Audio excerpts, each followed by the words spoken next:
I got this. I think it's one of my kids that bought this for me because they know I like fiddling with things. And I suppose it's a bit like, I'll explain in a bit maybe. We've been looking at like one of the family. That's been the next episode of the Word Unleashed. Jesus says some amazing things about his family. The first thing is they suggest he's out of his mind. They suggest he's completely and utterly bonkers when they see what he's doing.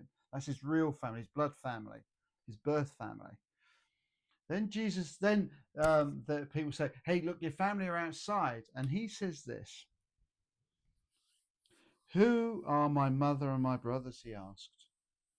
Then he looked at those seated in a circle round him and said, "Here are my mother and my brothers. Whoever does God's will is my brother and sister and mother." Now that is amazing, isn't it? It's just amazingly strange. He's got his birth family there, but he's saying, actually, but you, people that do my will, you're my family. So what does this tell us about Jesus? Well, it tells us that Jesus has got a broader view about what his family is. It's not just his birth family, but it's others outside of his birth family who are his family. What does it say about people? It says that we can be part of this.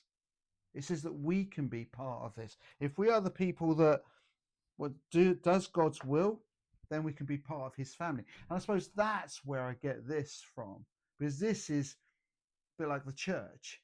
One of the guys who started the church right at the very beginning wrote this to one of his mates.